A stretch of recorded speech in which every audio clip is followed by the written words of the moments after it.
Digital पाठशाला। क्रोध का फल। मणिवत देश में मणिवत नाम का ही एक सुंदर शहर था। उस शहर के राजा का नाम भी मणिवत और रानी का नाम पृथ्वीमती था। राजा मणिवत विद्वान, बुद्धिमान और बड़े शूरवीर थे। राजकाज में उनकी बहुत अच्छी गति थी तथा धर्म पर पूरी श्रद्धा थी। वे प्रतिदिन सुपात्रों को दान देते थे, भगवान की पूजा करते थे और दूसरों की भलाई करने में सदैव प्रयत्नशील रहते थे। एक दिन रानी पृथ्वीमती महाराज के बालों को संवार रही थीं कि उनकी नजर एक सफेद बाल पर पड़ी। रानी ने उसे निकालकर राजा के हाथ में रख दिया। राजा उस सफेद बाल को काल का भेजा दूत समझकर संसार और विषय भोगों से विरक्त हो गए। उन्होंने अपने मणिचंद्र नामक पुत्र को राज्य का कार्यभार सौंप दिया और जंगल की ओर रवाना हो गए। वन में दीक्षा लेकर तपस्या करने लगे। मणिवत मुनि नाना देशों में धर्मोपदेश करते हुए एक दिन उज्जैन नगर के श्मशान भूमि में आए। रात के समय वे शवासन में अर्थात भूमि पर लेटकर आत्मा का ध्यान कर रहे थे। इतने में वहां एक मांत्रिक विद्या साध्य करने के लिए आया। उसे चूल्हा बनाने के लिए 3 मुर्दों की जरूरत पड़ी। सो एक तो उसने मुनि को मुर्दा समझ लिया और 2 अन्य मुर्दों को वह घींस लाया। उन तीनों के सिर का चूल्हा बनाकर उस पर उसने एक नर कपाल रखा और आग सुलगाकर कुछ नैवेद्य पकाने लगा। तब एकदम मुनिराज का हाथ ऊपर की ओर उठ जाने से सिर पर का कपाल गिर पड़ा। मांत्रिक उससे डरकर भाग गया। मुनिराज मेरु समान वैसे के वैसे ही अचल बने रहे। सवेरा होने पर किसी आते जाते मनुष्य ने मुनिराज की ये दशा देखी और सेठ जिन्नदत्त को ये सब हाल कह सुनाया। जिन्नदत्त उसी समय दौड़ते दौड़ते श्मशान भूमि में आए। मुनिराज की ये दशा देखकर उन्हें बेहद दुख हुआ। उन्होंने एक प्रसिद्ध वैद्य से उनके इलाज के लिए पूछा। सोम शर्मा भट्ट के पास लक्षपाक नाम का बहुत ही उम्दा तेल है, उसे लाकर लगाओ, उससे आग की जलन तुरंत ही शांत होगी। जिन्नदत्त सेठ सोम शर्मा के घर दौड़ते हुए गए। घर पर भट्ट महाशय नहीं थे, इसलिए उन्होंने उनकी तुकारी नामक स्त्री से तेल के लिए प्रार्थना की।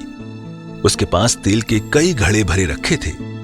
तुकारी ने उनमें से एक घड़ा ले जाने को जिन्नदत्त से कहा। दुर्भाग्य से सीढ़ियां उतरते समय पांव फिसल जाने से उनके हाथों से घड़ा छूट गया और सब तेल रेलम ठेल हो गया। जिन्नदत्त सेठ इससे चिंतित होकर दुखी हुए। उन्होंने डरते हुए घड़े के फूट जाने का हाल तुकारी से कहा। तब तुकारी ने दूसरा घड़ा ले जाने को कहा। जिन्नदत्त चिंता में इतने मग्न थे कि उन्हें पहले घड़े के फूट जाने का कुछ भी ख्याल नहीं रहा। वे दूसरा घड़ा लेकर आ रहे थे। अब की बार तेल की चिकनाहट पर पांव पड़ जाने से वे फिर से फिसल गए और घड़ा फूटकर उनका सब तेल बह गया। इसी तरह तीसरा घड़ा भी फूट गया। अब तो जिन्नदत्त सेठ भय के मारे थर थर कांपने लगे। उनकी यह दशा देखकर तुकारी ने कहा, घबराने की कोई बात नहीं, आपने कोई जानबूझकर थोड़े ही फोड़े हैं। आप किसी तरह की चिंता न करें। जब तक आपको जरूरत पड़े आप प्रसन्नता के साथ तेल ले जाया करें। तेल देने में मुझे कोई दिक्कत नहीं होगी। कोई कैसा भी सहनशील क्यों न हो, पर ऐसे मौके पर उसे भी गुस्सा आए बिना नहीं रहता। फिर इस स्त्री में इतनी क्षमा आई कहां से? इसका जिन्नदत्त सेठ को बड़ा आश्चर्य हुआ। उन्होंने तुकारी से पूछा, मैंने आपका इतना भारी नुकसान किया, उस पर आपको थोड़ा सा भी क्रोध नहीं आया, इसका क्या कारण है?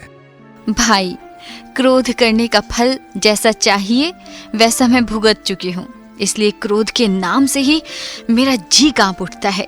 लेकिन वह कैसे? चंदनपुर में शिव शर्मा ब्राह्मण रहता है। वह धनवान और राजा का आदर पात्र है। उसकी पत्नी का नाम कमलश्री है। उन्हें 8 पुत्र और 1 पुत्री है। पुत्री का नाम भट्टा है और वह मैं ही हूँ। मैं थी बड़ी सुंदरी, पर मुझ में एक बड़ा दुर्गुण था। वह यह कि मैं अत्यंत मानिनी थी। मैं बोलने में बड़ी ही तेज थी और इसलिए मेरे भय का सिक्का लोगों के मन पर ऐसा जमा हुआ था कि किसी की हिम्मत मुझे तू कहकर पुकारने की नहीं होती थी।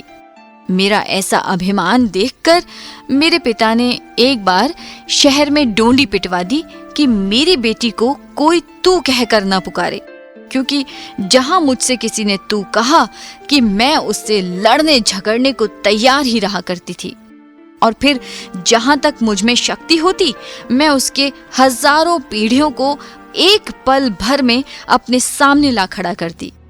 पिताजी इस लड़ाई झगड़े से 100 हाथ दूर भागने की कोशिश करते। जो भी हो, उनका डोंडी पिटवाना दुर्भाग्य से मेरे लिए बहुत ही बुरा हुआ। उस दिन से मेरा नाम ही तुकारी पड़ गया और सब लोग मुझे इस नाम से पुकार पुकार कर चिढ़ाने लगे। सच ही है, अधिक मान भी कभी अच्छा नहीं होता, और इसी चिढ़ के मारे मुझसे कोई ब्याह करने के लिए तैयार ही नहीं था। मेरे भाग्य से इन सोम शर्मा जी ने इस बात की प्रतिज्ञा की, मैं कभी इसे तू कहकर नहीं पुकारूंगा। तब इनके साथ मेरा ब्याह हो गया। मैं बड़े उत्साह के साथ उज्जैन में लाई गई। सच कहूं तो इस घर में आकर मैं बड़े सुख से रही। भगवान की कृपा से घर सब तरह हरा भरा था, धन संपत्ति भी मनमानी थी, पर मेरा स्वभाव भी सहज से थोड़ी ही मिट जाने वाला था। सो एक दिन की बात है कि मेरे स्वामी नाटक देखने गए। नाटक देखकर आते हुए उन्हें बहुत देर लग गई। उनकी इस देरी पर मुझे अत्यंत गुस्सा आया। मैंने निश्चय कर लिया कि आज जो हो मैं कभी दरवाजा नहीं खोलूंगी, और मैं सो गई। थोड़ी देर बाद वे आए और दरवाजे पर खड़े रहकर वे बार बार मुझे पुकारने लगे। मैं चुप्पी साधे पड़ी रही, पर मैंने किवाड़ खोले ही नहीं। बाहर से चिल्लाते चिल्लाते वे थक गए, पर उसका मुझ पर कुछ असर नहीं हुआ। आखिर उन्हें भी बड़ा क्रोध आया। क्रोध में आकर वे अपनी प्रतिज्ञा तक भूल बैठे। सो उन्होंने मुझे तू कहकर पुकार दिया। तू दरवाजा खोलती है कि नहीं? बस उनका तू कहना था कि मैं सिर से पांव तक जल उठी और क्रोध से अंधी बनकर किवाड़ खोलती हुई घर से भाग निकली। मुझे उस समय कुछ न सूझा कि मैं कहाँ जा रही हूँ। मैं शहर से बाहर आकर जंगल की ओर चल पड़ी। रास्ते में चोरों ने मुझे देख लिया। उन्होंने मेरे सब गहने दागिने छीनकर विजय सेन नाम के एक भील को सौंप दिया। मुझे खूबसूरत देखकर इस पापी ने मेरा शील धर्म बिगाड़ना चाहा, पर उस समय मेरे भाग्य से किसी दिव्य स्त्री ने आकर मुझे बचाया, मेरे शील की रक्षा की। भील ने उस दिव्य स्त्री से डरकर मुझे एक सेठ के हाथों सौंप दिया। उसकी नीयत भी मुझ पर बिगड़ी। मैंने उसे खूब ही आड़े हाथों लिया।